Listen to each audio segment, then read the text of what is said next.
Meu nome é Bruno Diniz e essa é a Arena Fintech. Dessa vez a gente vai falar sobre Banking as a Service nas instituições financeiras. É um papo bem legal, eu dei um pouco de spoiler dele na palestra que eu fiz às 2 horas, mas aqui a gente vai poder entrar mais no detalhe com as instituições que têm feito coisas nesse sentido. Então a gente tem grande banco, a gente tem banco médio e a gente tem fintech, todos eles entendendo uma nova lógica financeira, uma nova forma de competir e competir dentro desse mercado. Então eu queria convidar aqui vocês, todos meus panelistas, e logo menos eles vão se apresentar. Então uma salva de palmas para os panelistas.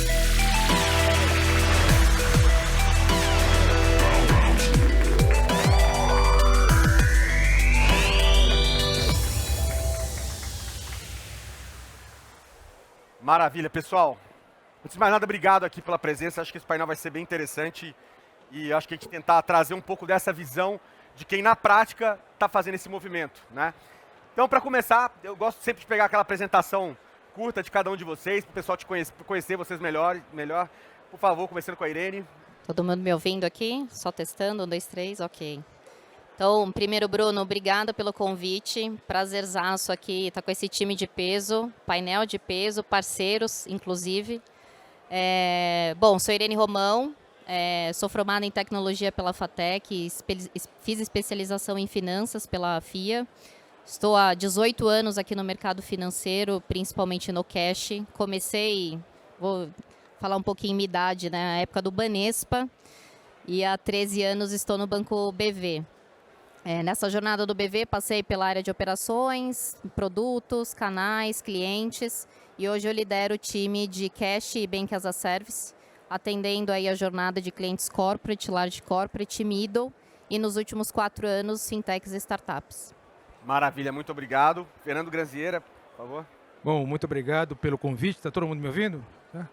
Muito obrigado pelo convite também. Muito feliz de estar aqui discutindo esse assunto. Acho que é um assunto importantíssimo e muito interessante para a gente discutir. Bom, eu sou Fernando Granzieira, eu sou diretor do Citibank Brasil, responsável pela área de Treasury and Trade Solutions, que basicamente é tudo que é empréstimos e tudo que é cash management, e cartões comerciais, e esse é tudo. O Citi hoje é mundo corporativo, né? A gente não tem mais pessoa física. Eu levo mais de 30 anos no mercado financeiro, uma longa jornada no Citibank, já trabalhei em 5 países diferentes, voltei ao Brasil há 3 anos atrás, liderando essa área, e a gente está trabalhando muito forte em inovação. Bacana, obrigado. Vitor. Bom, boa tarde a todos. Fala um pouquinho mais perto, acho que... Opa, agora melhorou? Tem um ganho lá? Vamos lá. Bom, meu nome é Vitor Dueck. Eu tenho muito menos tempo de casa, né, do que qualquer um aqui nessa palestra. Sou o caçulinha. Eu estou atuando há 12 anos no mercado digital e há quase 9 no mercado financeiro, quando eu iniciei como trainee na rede. Desde então eu passei por algumas empresas, algumas experiências interessantes em fintechs e também adquirência, né, no projeto inicial ainda da DIC. Passei por todo esse processo, né, de subadquirência, de novas adquirências, enfim, esse novo mercado de pagamentos, e acompanhando o Bruno sempre nessa jornada. Inclusive, muito obrigado pelo convite, sensacional estar aqui com vocês. E agora eu integro desde janeiro um time que é novo do Itaú BBA, do Banking as a Service. Foi algo que também me chamou bastante atenção quando eu fui convidado pelo Henrique Aquino a participar desse projeto. É disruptivo, é bacana, a gente vai falar sobre isso aqui na palestra. Então, muito obrigado. Maravilha. E Antônio Soares, por favor, meu cara. Pessoal, boa tarde. Eu sou Antônio Soares, sou sócio da DOC. Eu estou nesse mercado também há um bom tempo. Trabalhei por 10 anos na Accenture como consultor. Depois fui para o Banco IB. Banco IB talvez é o primeiro case de Embedded Finance aqui. Na época a gente não tinha esse termo. Trabalhei no varejo também na CIA e decidi sair. E junto com o Riverwood, que é meu sócio, a gente comprou a empresa que hoje é a DOC. A gente acredita muito não só nessas 4 letrinhas que é o Banking as a Service, mas no poder que isso tem de revolucionar o mercado. E é um prazer estar aqui com o Bruno e com os colegas aqui. Maravilha, pessoal. Mais uma vez, obrigado. E para começar, a gente já tem aquela pergunta mais ampla para abrir aqui os caminhos. Depois eu vou fazer as perguntas individuais para vocês. Mas hoje, o Banking as a Service aqui no Brasil é a atividade principal de algumas instituições de pagamento, como é o caso da DOC. Né? A gente também tem uma atividade complementar em termos de portfólio para alguns bancos médios e uma linha nova de negócio ainda tímida para grandes instituições, como é o caso do Itaú, aí, que está ingressando nesse caminho. Vocês acreditam que em um futuro próximo todos deverão ter um pé em Banking as a Service, em termos de instituição financeira? E quais são os principais desafios dos diferentes atores em ocuparem espaço nesse campo de batalha que a gente está vendo novo aqui? Então, para começar, queria botar para o Granzieira e depois a gente vai rodando. Tá bom, obrigado. Eu não diria que todos devem ter um pé no Bank as a Service. Depende muito da estratégia de cada um. Né? Agora, eu acho importantíssimo, no nosso caso é importantíssimo e estratégico. Porque a evolução da tecnologia, no caso do Brasil, a agenda regulatória agressiva, não é? Abriram um espaço, abriram, na verdade, uma caixa de Pandora. Né? E daí saíram novos players, saíram as fintechs, saíram bancos digitais e uma série de competidores e players novos que não estavam no mercado. E se você não pegar esse trem que anda em alta velocidade, né, você não sabe quando é que vai passar outro. Provavelmente você não vai pegar o outro. Então, eu acho que esse é o momento de estar entrando, de estar entendendo, de estar aprendendo, de estar lançando na medida certa, no ritmo certo. Desafios, eu acho que tem vários, tem muitos por todos os lados. Eu sempre citaria alguns poucos que eu vejo aqui, deixaria para os colegas explorarem outros aspectos.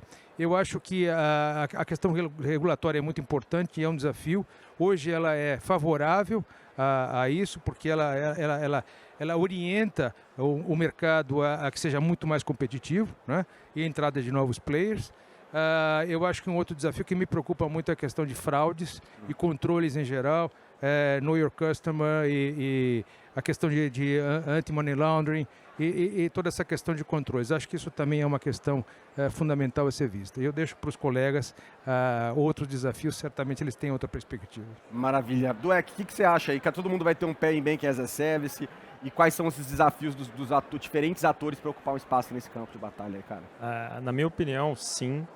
Alguns novos bancos devem entrar nessa agenda, até porque isso é muito específico também, muito estratégico, tá?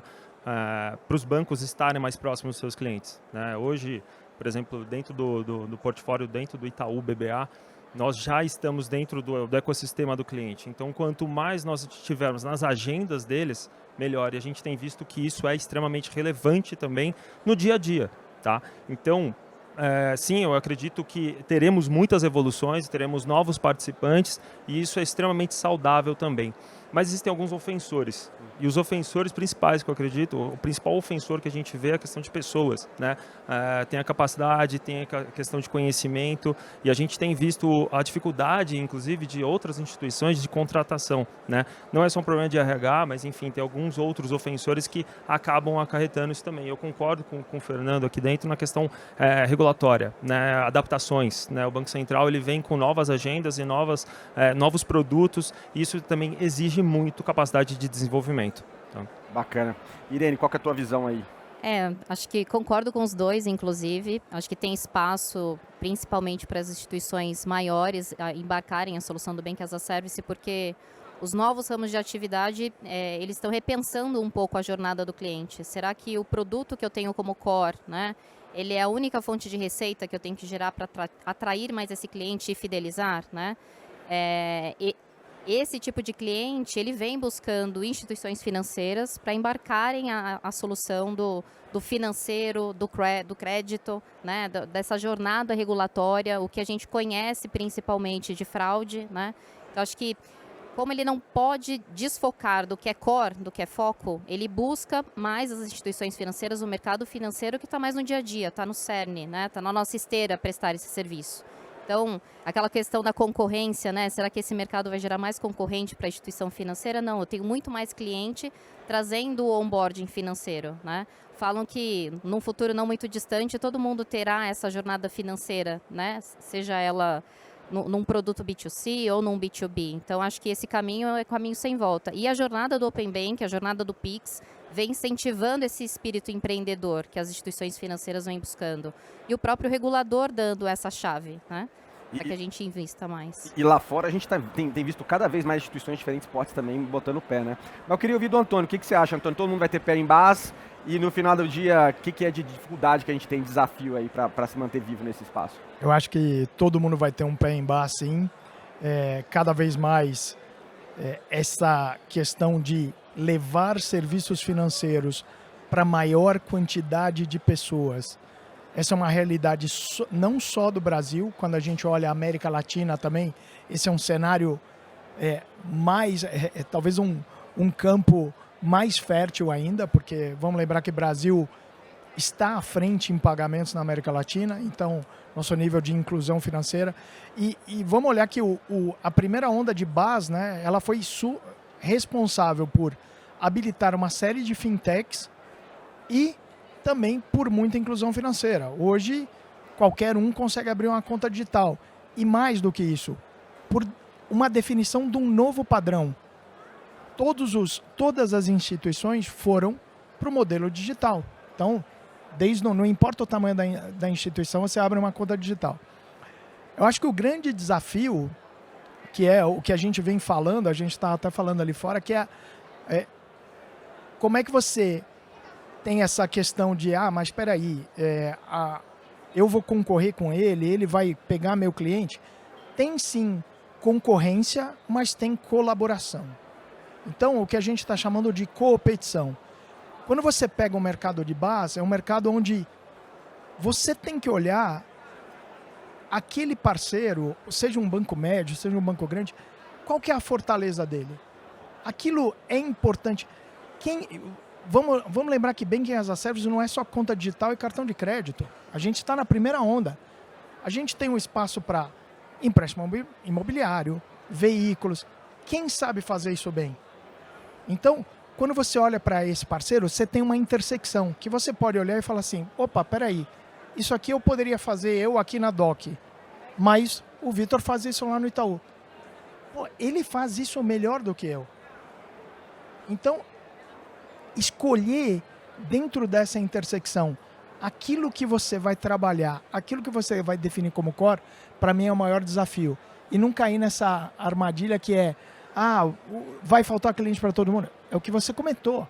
Não, a gente vai ampliar a área de atuação, a gente vai trazer mais gente para o sistema financeiro. E não é só com conta digital, é com outro tipo de produto. É aquela coisa, o bolo fica maior, né? Porque o serviço financeiro ele chega mais longe. E quanto mais habilitadores a gente tem, mais esse mercado consegue, a gente consegue transpor certas fronteiras e consegue, igual eu citei alguns exemplos de Banking as a Service, de Embedded Finance, por exemplo, que são produtos que você não teria como pensar em distribuir ele pelas vias tradicionais que a gente tem no mercado financeiro. Então acho que tem essa provocação também. Mas pulando um pouco, queria voltar agora para o Fernando para falar. O Citi ele se junta a outros players globais, né, como o caso do HSBC também, que estão olhando para a base. Como essa linha de negócio é enxergada hoje pela instituição e como é que o Citi está operacionalizando isso nas diferentes partes do mundo, né? Entendo que talvez você tenha uma visibilidade latam também de como é que isso está rolando, né? Ou divide com a gente. Para você ter uma ideia da importância que o Citi globalmente está dando a essa linha de negócios, a gente foi criada há muito pouco tempo, coisa de um mês atrás, uma área global de Bank as a Service. Hoje a gente tem um head global de Bank as a Service começando a trabalhar. E o objetivo dele é definir a estratégia global do Citi para essa linha de negócio, os guidelines, as orientações que os mais de 90 países onde o Citi está presente vão seguir, obviamente que respeitando a particularidade de cada um, mas a gente está fortemente avançando passos muito, muito rápidos nesse sentido. Na América Latina, como o meu colega falou, a gente tem o Brasil como líder desse processo todo, é onde mais as fintechs estão avançadas, onde mais a questão de pagamentos está avançada, né? Então o Brasil é prioritário. E não só por isso. O Brasil, dentro do Citi, ele foi escolhido entre poucos países como um país de alto investimento. Porque, independente do momento que a gente pode estar vivendo, econômico, político, não importa, o que a gente está vendo como instituição é que no médio e longo prazo as oportunidades que o Brasil oferece são únicas e para o Bank as a Service é fundamental que a gente esteja aí. No caso específico nosso, o Citi vem já trabalhando fortemente numa agenda digital já dos últimos 3 anos e meio. Assim que foi vendida toda a nossa área de varejo, a gente focou muito no desenvolvimento de tecnologia e na digitalização das nossas relações com nossos clientes corporativos, com os clientes dos nossos clientes corporativos, com os fornecedores dos nossos clientes corporativos. Então a passagem daí para chegar a Bank as a Service digamos, é uma evolução natural, né? Absolutamente natural. E se a gente pensar bem, no passado, há muitos anos atrás, quando ainda não existiam as APIs, né, a gente fazia isso. A gente fazia, não tinha esse nome, né, mas a gente fazia terceirização. Então, usando o quê? Usando a nossa licença e a nossa infraestrutura, o nosso back-office. Quando veio a API, né, aí virou Bank as a Service, mas a gente já fazia isso, né, não é muita novidade.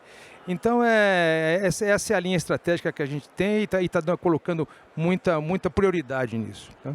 E tecnologia proprietária, ou vocês também têm feito parcerias aqui na região? A gente está aberto para parcerias, para desenvolvimento de tecnologia. Eu acho que quanto mais parcerias a gente fizer nessa área, muito melhor. Porque a gente vai estar, inclusive, trazendo o valor de ter uma parceria com uma fintech, né? Não só para isso, mas para outros desenvolvimentos também. Maravilha, legal. E muito boa resposta. E Irene, queria entender com você que há alguns anos o BV tem atuado na linha de desenvolver estratégias orientadas no Bank as a Service. Né? É bom falar também que vocês têm, antes de estarem como sócios do Neon, vocês eram parceiros deles. E também com uma estratégia de Bank as a Platform, né? Que também é algo que vocês têm avançado para crescer através de parceiros e se posicionar como uma plataforma de crescimento do ecossistema de inovação. Você pode contar para a gente um pouco mais sobre essa área de atuação, como ela cresceu na instituição e qual que é a importância estratégica que ela tem hoje? Perfeito. Acho que o que ajudou muito a mudança de mindset, né, da sair do legado, né, do KNAB, que a gente processava aqui nas esteiras do cash, foi esse mindset que a gente iniciou desde 2016, com parcerias com fintechs e startups, para promover esse time to market de soluções, não só nas esteiras do cash, mas olhando toda a jornada de produtos do banco, né? Acho que a grande mudança aconteceu de fato em 2018, você bem comentou com a parceria que tivemos aí com o Banco Neon, por conta da liquidação do banco, né, do Banco Potencial. Foi uma escola e um verdadeiro laboratório aqui para o BV, né? Porque foi um momento que a gente atendia clientes apenas no corporate, large corporate, a gente tinha o Internet Bank apenas e o modelo KNAB, a gente não tinha soluções real-time. Como, de fato, em um final de semana, em 3 dias, a gente teve que colocar a solução de novo do aplicativo da Neon de pé, né? Isso teste de fogo, né? Foi um teste de fogo à base de pizza, de fato, sem dormir. Foi um final de semana bem pesado. Como a gente fala de vez em quando que a gente pisa, às vezes, nos ifs lá no passado, né? A gente tinha que colocar Neon no ar. Mas isso acho que mudou muito o mindset dessa prestação de serviço. Poxa, temos uma solução aqui que ela pode ser um Bank as a Service. E aí, em 2019, acho que a grande virada e a sacada foi a visão tecnológica de como eu saio do legado e crio as APIs. Antônio foi o nosso principal parceiro em 2019, plugando a DOC nas nossas esteiras, né? Acho que isso foi o sucesso aqui da implementação, foi o nosso piloto, inclusive. E aí, sim, não só a jornada de conta e todo o cash-in, cash-out, mas colocando toda a jornada também das APIs para as esteiras de investimento, para as esteiras do crédito. Então, isso estrategicamente para o BV representa quase a maior parte do nosso transacional está na estrutura de Bank as a Service. Seja ele na individualização de conta, no famoso Lego que a gente chama modular aqui na utilização de serviço. E isso vem ajudando aí no crescimento do BV a ser referência. Não sei se o pioneirismo da conta individualizada lá em 2018, mas isso ajudou bastante a gente passar não tão uma tormenta com as agendas do Pix e BV Open, porque a gente já estava com a tecnologia em microserviço, a gente já colocou o nosso back-office, inclusive, numa jornada 24/7, porque a gente estava acostumado no horário 5:30 da tarde, última TED, a gente fecha o caixa, está tudo tranquilo. Com a jornada trazendo uma DOC, a gente já teve que colocar todo o nosso operacional, back-office, produtos, numa jornada 24/7, que todo o mercado passou agora em 19 por conta do Pix. Então, acho que a gente sofreu antes, né? A gente sofreu um ano antes para trazer essa jornada real-time para as esteiras do BV. Grande escola, né? E incrível como vocês se atiraram no fogo para passar por esse ritual e acabar entendendo que isso é um caminho para vocês, né? Perfeito. E Antônio, passando para você, aproveitando aqui dessa conexão, tá? A DOC é uma grande fintech nesse terreno, né? E como você vê a atuação do mercado de base nos últimos anos e o que pensa desse movimento de entrada de mais instituições financeiras nessa prática? Bem, primeiro eu vou só pegar o ponto que você trouxe, que é desde tanto nós, DOC, BV, junto com o Neon, por exemplo, é um exemplo claro de competição. A gente, esse final de semana clássico que a gente botou de pé essa operação, todo mundo junto. E mesmo quando a gente foi conversar a primeira vez com o BV, exatamente lá atrás era, pô, mas será que o BV vai ficar com o meu cliente? Eu vou ficar... Então, esse passo a gente superou. Eu acredito muito que, se você olhar do ponto de vista do mercado hoje, então se você pegar, eu acho que os números recentes do Banco Central, tem um número, acho que se não me engano, 111 fintechs, 177 instituições financeiras. O que eu vejo de interessante nisso? Se você olhar dessas 111, uma dessas fintechs é a DOC. Dentro da DOC hoje nós temos 103 fintechs. Então, o nosso objetivo aqui é, de fato, quanto mais a gente consegue gerar de players para esse mercado, quanto mais a gente consegue repassar escala e a mesma tecnologia para todo mundo, a gente entende que vai ser bom para toda a cadeia, todo o ecossistema. Então, acho que, respondendo a tua pergunta, acho que quanto mais gente, melhor, e principalmente porque quem conhece aquele consumidor na última milha não é mais a grande instituição. É aquela fintech, é a empresa que está fazendo embedded finance, e a relação do serviço financeiro, muitas vezes para o embedded finance, é diferente da relação do serviço financeiro para quem é uma instituição financeira. O que eu quero dizer com isso? O valor que os serviços financeiros geram para uma companhia, para ela levar, seja para o cliente final dela, seja de fidelização, seja de produtividade, a equação é diferente. O que significa isso? Significa que o pricing dessa oferta no Embedded Finance é diferente do que o pricing dessa oferta num player tradicional. Quer dizer que o player tradicional não sabe fazer isso? Não, ele não tem essa visibilidade. Então, para mim, Bruno, quanto mais gente, eu acho que o nosso papel aqui é a gente ser o enabler, né, o habilitador de levar mais gente, mais empresas para dentro desse ecossistema. Antônio, eu acho que vale, assim, para ilustrar para a audiência, esse ponto que você falou, acho que ele é crucial. Tem um ponto que eu coloco no livro, que foi um exemplo de vocês, lá da empresa de venda direta. Conta rapidinho esse caso aqui, que eu acho que dá uma extensão de como a gente destrava possibilidades na última milha com um player que não é um player financeiro tradicional. Habilitado por isso. Exatamente, porque a gente comentou aqui que serviços financeiros, pagamentos em todo lugar do mundo é complexo. Não é só no Brasil. Em todo lugar do mundo. Tem regulamentação, tem particularidades.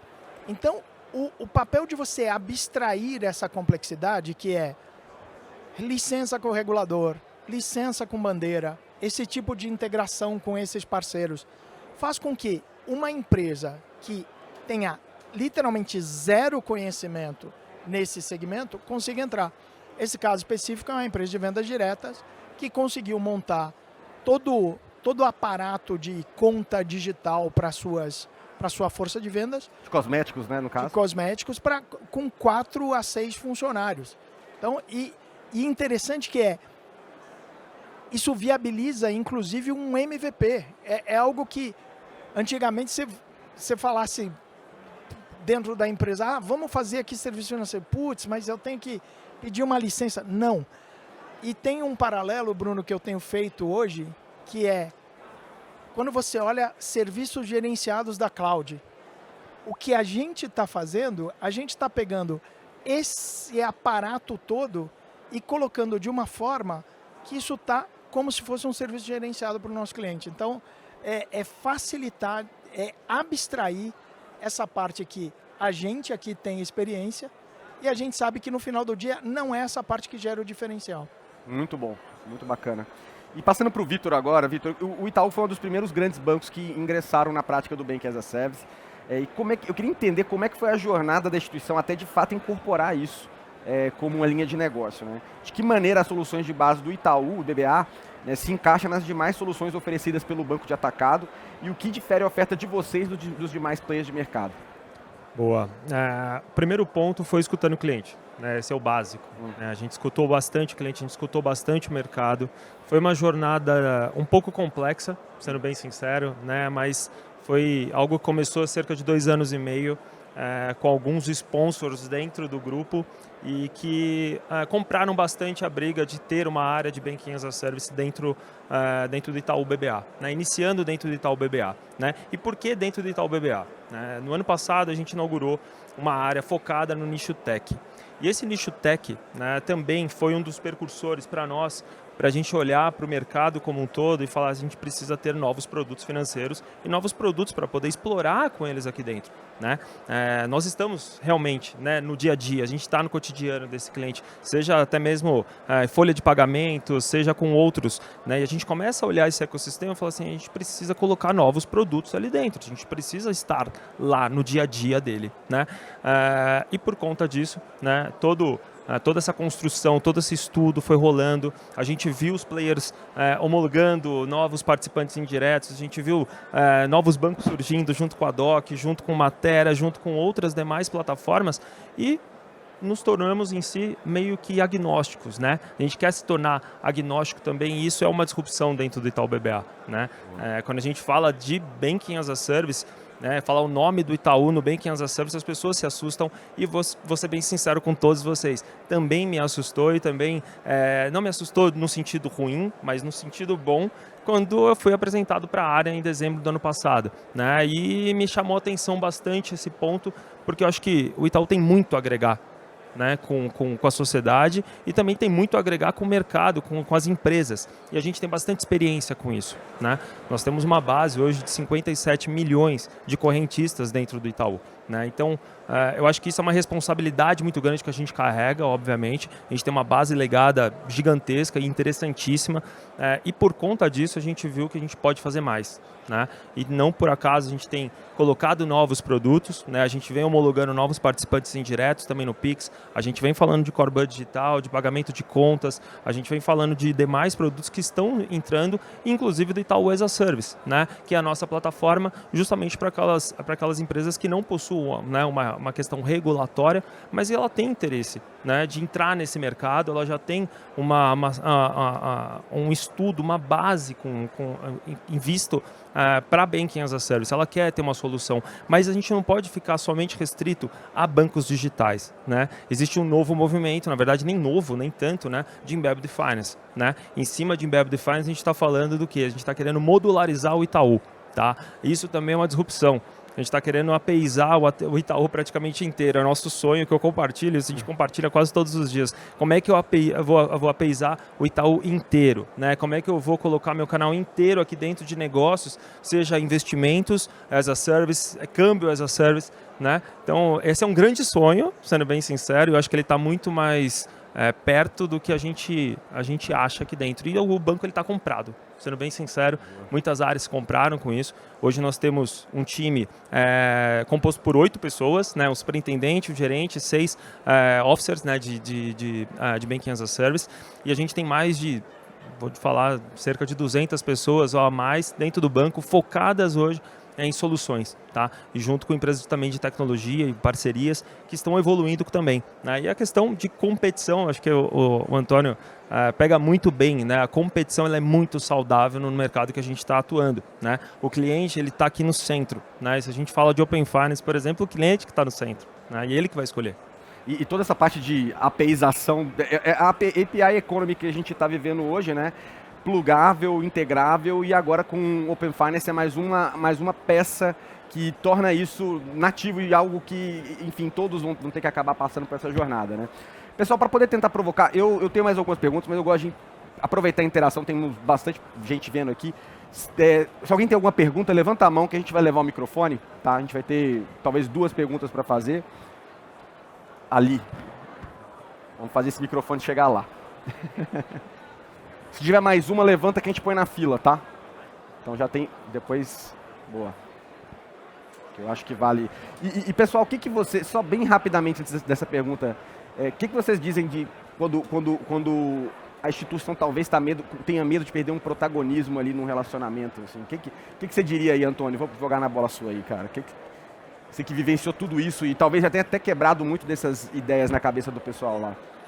Eu faço muita analogia com o mercado de tecnologia, né? Se você pegar as empresas de data centers e hoje elas só querem vender para as empresas de cloud.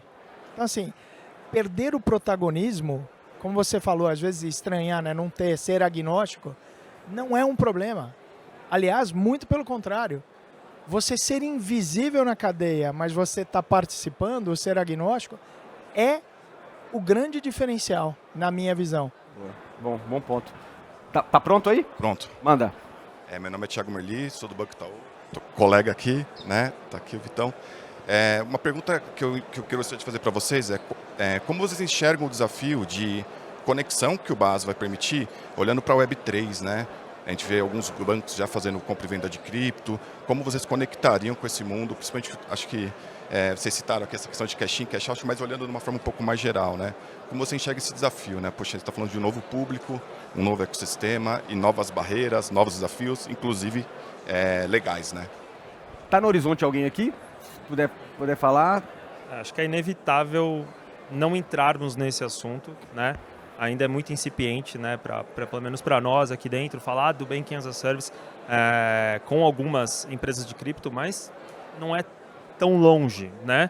A gente vê uma evolução gigantesca, né? Vou dar um exemplo, tá? O mercado de subadquirentes ele não existia até 10 anos atrás, né? E a gente está falando de algo já virou uma paleta mexicana em alguns casos, né? Mas não nesse sentido. Hoje em dia a gente tem até soluções nichadas e que fazem sentido, né? E a gente teve uma evolução. No meio da pandemia nós tivemos diversas evoluções. O cripto ele nunca teve tanta relevância, inclusive agora, né? Se a gente está falando de guerras, a gente está falando de outros cenários, o cripto ele ganha uma relevância, ele ganha uma extremamente importância, né? A gente não está falando só de cripto, a gente está falando de tokenização de ativos, a gente está falando de diversos outros produtos e serviços que também o Banking as a Service vai conseguir, ele deve conseguir, não que ele vai, mas ele deve... Ou Crypto as a Service, como tem muitos chamados, Crypto né? as a Service. Ou ser habilitador de uma corretora para que ela também integre serviços financeiros tradicionais, né? Exatamente. Tem muitas plataformas homologando, né, isso aqui dentro do Brasil, né, soluções como a Paxos, colocando a solução aqui dentro do Mercado Livre, entre outros, e a gente tem muita gente boa aqui também, a Parfim fazendo muitos negócios, e a gente não pode fechar os olhos, né? Sem dúvida. Se você me permite, rapidinho, eu acho que nessa linha do cripto, a gente tem uma coisa aqui que vai aí no horizonte, que vai acontecer daqui a pouco, que é a adoção do real digital. O Banco Central está trabalhando fortemente na agenda do CBDC. Eu estou integrando uma comissão da FEBRABAN trabalhando em casos de uso para o CBDC, e isso vai acontecer. Quer dizer, a gente vai ter seguramente até lá, talvez mais 2 anos, ou alguma coisa assim, a gente vai ter isso como uma realidade, e o Banking as a Service já vai ter evoluído muito. Quer dizer, as coisas vão se juntar lá na frente, e isso vai acontecer, não tenho dúvida. Maravilha, Irene. Eu acho que eu, como veia negócio, né, a cada 5 startups que eu falo, uma tem cripto envolvida, né? Se dependesse da gente de negócio e não tivesse a regulamentação ainda, a estruturação, acho que a gente já teria pensado em novas fontes, principalmente colocando na estrutura do BaaS. Mas a gente vem estudando e analisando riscos, inclusive, né? Qual que será essa jornada, principalmente da cripto, dentro da estrutura das APIs aqui dentro do BV. Mas óbvio que tem meus amigos compliance, PLD, olhando também regulamentação disso. Então, não é um caminho tão fácil. Acho que tem um belo passo árduo, né, para a gente entender aí a origem do recurso, destinação de recurso, qual que é o lastro disso, para a gente conseguir avançar principalmente em fundos lastreados em cripto, qual é a moeda, principalmente numa carteira, né, portátil aí com várias moedas, e como que vai fazer essa gestão dessa compra, de repente, de uma outra mercadoria com a cripto. Então, o BV vem avançando nessas agendas, e é um pedido, inclusive, do Gabriel, nosso presidente, quais são as vertentes aqui, porque, de fato, na área de negócio aqui, eu já teria falado sim para vários interesses aqui. Eu vejo, quando a gente fala de Web3, eu vou separar em 2 blocos. Primeiro é toda a tecnologia que hoje está sendo utilizada, por exemplo, em cripto. Eu vejo o grande desafio e o futuro é como é que a gente leva essa tecnologia para dentro do nosso sistema financeiro tradicional. Por que eu estou falando isso? Porque quando você fala de uma transação de blockchain hoje, quando você fala de uma transação tradicional, a gente tem uma série de aparatos numa transação tradicional, antifraude, uma série de coisas que o blockchain vai endereçar. Então, acho que o primeiro desafio é esse. E aí, o segundo ponto, que eu acho que é o ponto que você trouxe e o que a gente está falando aqui é, nesse modelo de Banking as a Service, eu posso experimentar diversos players, eu posso aprender com diversos players e eu posso conectar. A gente tem visto hoje diversos bancos já disponibilizando ativos em cripto sem a necessidade de ter que fazer isso dentro de casa. Aquilo que eu falei, tem alguém ali fazendo isso bem e mais, eu consigo não só aprender e como é um mercado ainda em crescimento, eu vou observando quem vão ser os players que vão sobressair ali na frente. Então, eu vejo de novo aqui o exemplo de colaboração e competição, né? É um exemplo clássico que isso que a gente está criando aqui é muito forte, é mais do que uma sigla, de fato é uma nova forma de fazer negócio. E uma vez a cultura estabelecida, eu acho que esse mundo da API Economy, de como a gente cria e se prepara para se integrar e fazer essas colaborações, é uma questão de aparecer um player nichado o suficiente que consiga entregar esse tipo de solução para que a coisa se module, as peças de Lego se encaixem, né? Então a gente tem um pouco dessa realidade. Pessoal, tem mais uma pergunta aí, quem tiver interesse, opa, aqui. Microfone?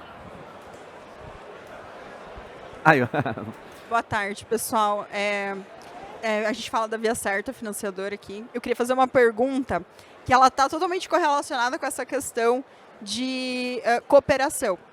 E eu queria saber se vocês acreditam que o Banking as a Service vai se tornar um fator determinante, não de competição, mas de talvez sobrevivência para instituições que hoje atuam com classes C, D e E, que foram altamente bancarizadas nesse período de pandemia e que são muito focados em microcrédito.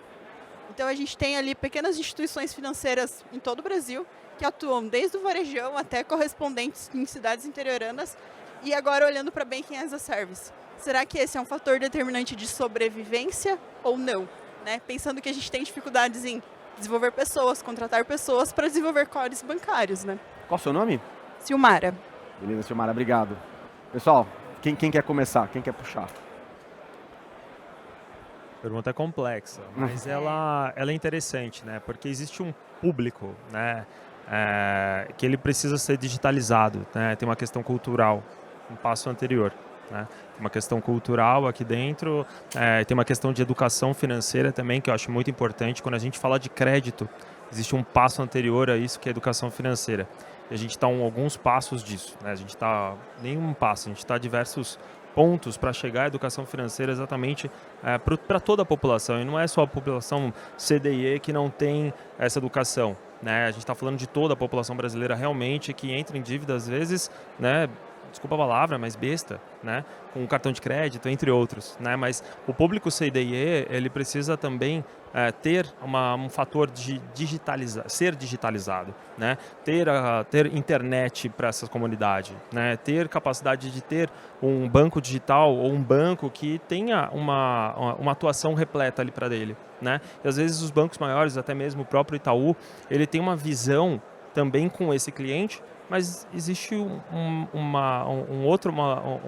player que está atuando ali dentro que a gente pode apoiar, né? E essa é a atuação do Banking as a Service, essa é a beleza do Banking as a Service, tá? A gente pode modularizar as nossas tecnologias para atender o público também, e ele ser um canal nosso de distribuição para que o Itaú esteja no dia a dia da população CDE também, tá? Também na questão do crédito. Eu acho que a questão aqui, é que você usou a questão da sobrevivência, acho que está muito atrelada à estratégia da instituição, né? No caso aqui do BV, querendo ou não, a gente tinha uma segmentação corporate, large corporate, a gente atacava só, né? Era PJ o nosso público. O meu varejo que eu tenho é a segmentação do financiamento de veículo, né? E o Bank as a Service trouxe essa oportunidade de colocar serviços financeiros na jornada do cliente que financiava o veículo.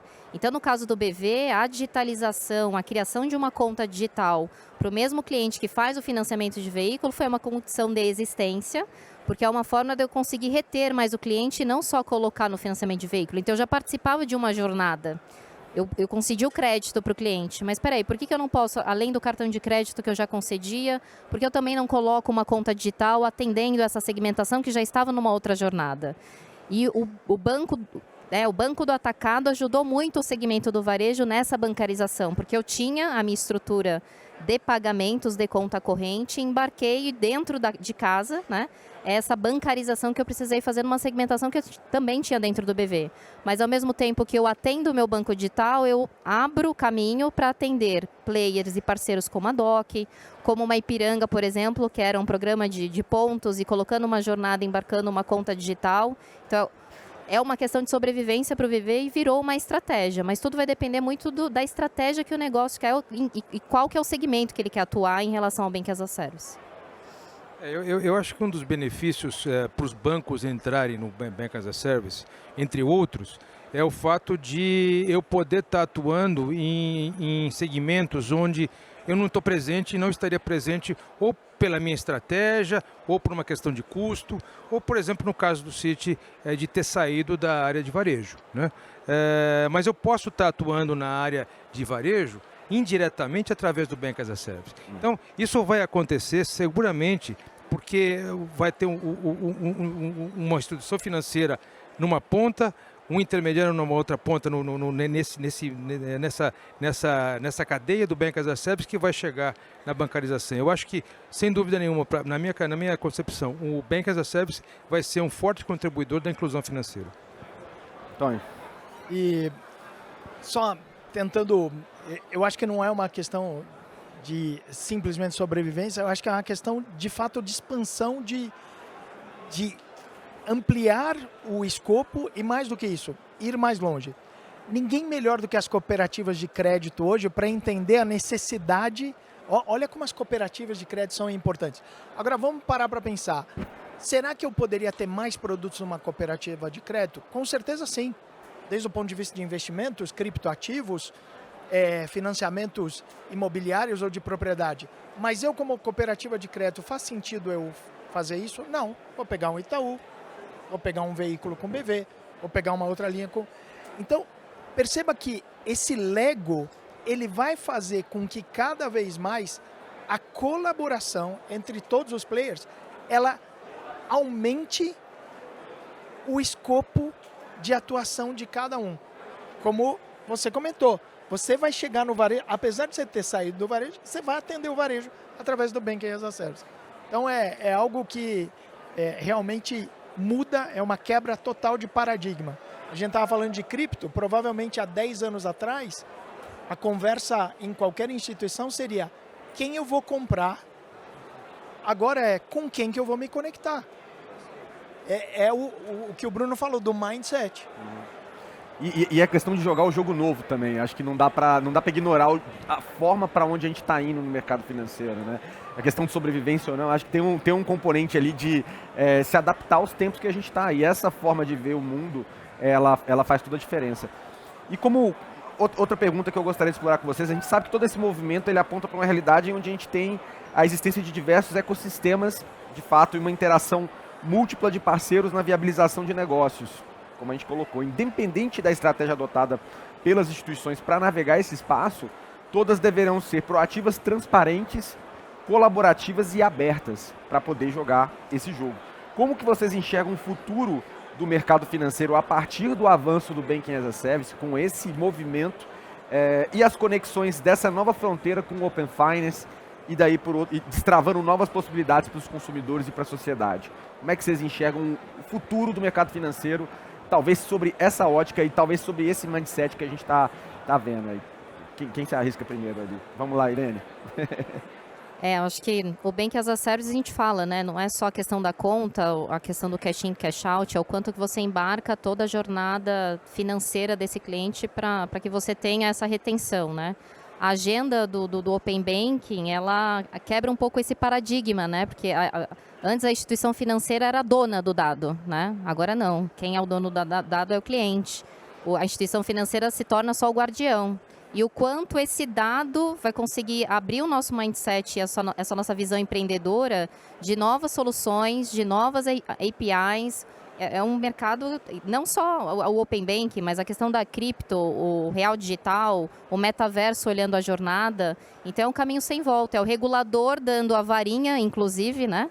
E a gente aqui, nesse modelo Lego que a gente fala, pensando em novas soluções nessa jornada. É um caminho sem volta. E isso começou, de fato, com o Bank as a Service, colocando e abrindo essa jornada financeira, e com o dado, o céu é o limite, né?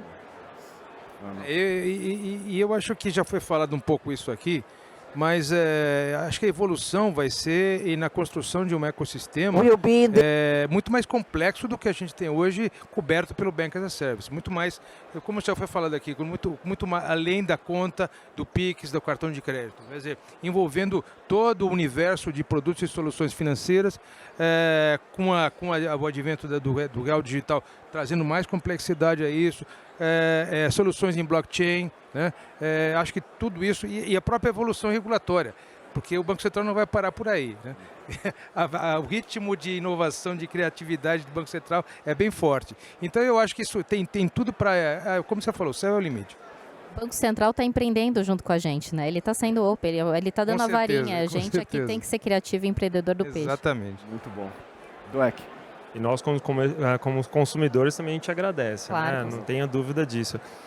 Mas é realmente assim, o Open Finance, né? O Banking as a Service, o Open Finance, ele quebrou uma barreira aqui dentro, né, de dar acesso realmente aos serviços financeiros, a dar um acesso a uma conta, entre outros, né? Então, a gente sabe que há uma evolução acontecendo, a gente precisa acompanhar isso, e precisa ter uma questão assim que a gente sempre fala para todo cliente, né? Olhar a questão da principalidade, né? Ter principalidade do negócio e ter principalidade para o seu cliente dentro do seu ecossistema em si, né? O Open Finance, ele será para todos? Sim, para todos os consumidores, né? Também serão atingidos com isso, eles também serão impactados com isso, né? E aí fica uma pergunta para todas as empresas, como elas devem entrar na estratégia do Open Finance, né? Como essa estratégia entra dentro do seu ecossistema de negócios, né? E também o como nós aqui, instituições financeiras, e com quem nós faremos as parcerias para disseminar isso um pouco mais, para alavancar esse produto, que isso faz total sentido no dia a dia. Tá? Sim. Antônio.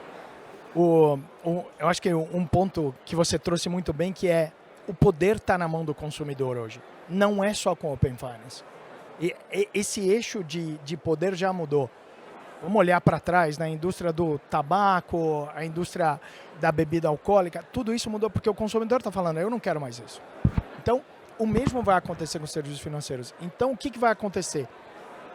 Toda a cadeia vai ter que ser muito mais eficiente. E não só eficiente do ponto de vista de custos, mas também do ponto de vista de como precificar, a melhor forma de precificar, e mais do que isso, como é que eu chego lá naquele cliente, porque ninguém mais quer o produto padrão. A gente está na era da personalização. Isso também está em serviços financeiros. É muito comum a gente ver isso em investimentos. Eu vou fazer uma carteira... Mas e quando a gente fala de crédito? O que é o melhor crédito para aquele segmento, para aquele grupo? Então, eu acredito que a competição, o cenário competitivo, e aí não mais de brigar pelo mesmo cliente, mas sim de como eu chego, como eu atinjo com o Banking as a Service, com todas as peças do ecossistema, o maior número de clientes, seja com um produto, com dois ou com todos os produtos que eu tenho. Então, acho que é um cenário bem desafiador, não é um cenário assustador, mas é um cenário que vai fazer todo mundo subir a régua. Tem a ver com até a pergunta que você fez de protagonismo, né? O protagonismo, ele muda de figura, nesse caso. Sim. Né? Ele muda completamente a persona que nós estamos falando aqui dentro, né? Então, muda ali dentro o banco principal desse cliente, sendo que o cliente agora ele vai poder escolher qual a melhor instituição que ele vai poder contratar, né? E aí, na ponta de empresa, qual que vai ser a melhor instituição financeira, a melhor empresa de tecnologia que vai suportar ele né, no dia a dia, né, no cotidiano dele e com as principais APIs que ele deve consumir também. Tá? Ótimo ponto, porque na verdade, assim, quando eu escuto da perda de protagonismo, é um protagonismo enraizado de ego. Assim, é um protagonismo, não é um protagonismo de cara, eu estou participando, eu estou junto, é muito mais olhando para si do que olhando para o que você está fazendo no ecossistema que você está impactando, né? Eu acho que tem é um trick que eu acho que o mercado financeiro está passando a entender aos poucos, né? E falando também de jornadas, né? Eu acho que tem um caso que eu citei, inclusive, às 2 horas aqui, que tem o pessoal da 180 Graus Seguros, tem o pessoal da Azul Digital, que é de Zona Azul, e tem a Tóquio Marine, que é seguradora. Os caras juntam os 3 e criam um produto que é você para o carro no Zona Azul, e aí com 50 centavos uma notificação, um push lá, você paga 50 centavos e está segurando as coisas que estão no seu carro enquanto você bota ele no Zona Azul. Né? É um tipo de produto que não tem de prateleira isso. O cara não sai de casa querendo fazer isso. Então, se você consegue encaixar em algumas jornadas, tem produto financeiro em todo tipo de jornada, tem uma transação financeira. Então, dá para fazer muita coisa. Pessoal, para encerrar, a gente chegou aqui no final, mas eu gosto sempre de pegar uma frase, algo rápido e curto, para sintetizar um pouco uma mensagem que vocês deixaram para o pessoal, uma semente para você plantar na cabeça do pessoal para os próximos dias de evento. Então, se tem alguma coisa que você quer passar de recado, a hora é agora, vamos começar daqui para lá. Vamos lá. Acho que aproveitando um pouco essa jornada que a gente falou aqui do Lego, do colaborativo, né? E é uma mensagem que o nosso CTO lá do BV usa muito, né? Quem viaja junto vai mais longe, né? Então, acho que é muito do que a gente comentou aqui sobre o ambiente colaborativo do que a gente tem de soluções, né? E uma coisa que a gente sempre fala ali no time de Bank as a Service, né? Se você quer manter sempre a inovação na sua linha de negócio, na sua linha de produto, sempre tem uma persona que não faça você tirar o olho do futuro. Então, acho que são 2 recados importantes aqui. Legal, Azeira. Olhando de uma forma um pouco diferente para o Bank as a Service, né? Bank as a Service, em outras palavras, significa pagar pelo uso de infraestrutura de serviços bancários sem comprar. É mais ou menos isso. Então, fazendo um paralelo com outras indústrias, como o compartilhamento de escritórios, compartilhamento de veículos, de casas, é mais ou menos a mesma coisa, né? A mesma ideia. Então, quer dizer, isso está inserido numa tendência global geral que vai muito além das tendências, inclusive financeiras. É assim que a gente vê e, portanto, eu acho que é um caminho sem volta. Tem um quê de sharing economy aí, né, no negócio. Vamos lá. Bom, dentro da área a gente fala muito de ressignificar um pouco mais o conceito do banco, né, e do banco como um serviço também. Né? Então, a gente fala bastante disso, está no nosso dia a dia e está também no nosso mindset. Tá? Então, o banco mudou, o conceito de banco também vem mudando, o Itaú já vem se preparando há algum tempo para isso, e a gente está aberto, com certeza, para novos negócios, para novos participantes, para novas parcerias. Então, realmente, ser agnóstico é algo que está no nosso DNA. Tá? Então, pode demorar um pouco mais para todas as pessoas do Itaú entrarem nesse mindset, mas isso vem ao longo do tempo. É algo que o próprio Milton Malui fala bastante, né, na questão de tecnologia. Né? O banco não será mais banco do jeito que a gente olha. Né? Ele será também um banco para a tecnologia. Teremos também prestadores de serviço de tecnologia. Então, temos que estar preparados, a gente já vem se preparando para isso. O Itaú realmente é uma casa muito grande e os próximos passos, o mercado mesmo vai começar a olhar, vai começar a acompanhar isso e essas parcerias também vão alavancar o que é um benefício para o mercado, que é um benefício para a sociedade também. Eu queria deixar aqui, eu acredito que a gente cumpriu essa primeira fase de inclusão financeira, a gente conseguiu digitalizar, levar serviços financeiros, levar uma conta digital, levar cartão para grande parte da população.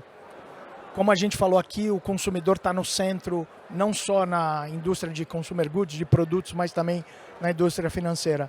Eu acredito que o próximo passo é como é que a gente leva crédito certo para a hora certa, para a maior parte da população, porque isso inclusive vai fazer com que cada vez mais a gente tenha mais clientes. Então acho que o chamamento aqui é como é que a gente cria produtos igual esse da Zona Azul, que eu levo o crédito certo para uma empreendedora social ou até mesmo para um pequeno produtor ou até mesmo para uma pequena empresa. Esse, para mim, é o próximo passo e eu acho que todos que estão aqui não só podem fazer isso, mas também têm o papel de fazer isso. Maravilha. Pessoal, salva de palmas para os nossos painelistas.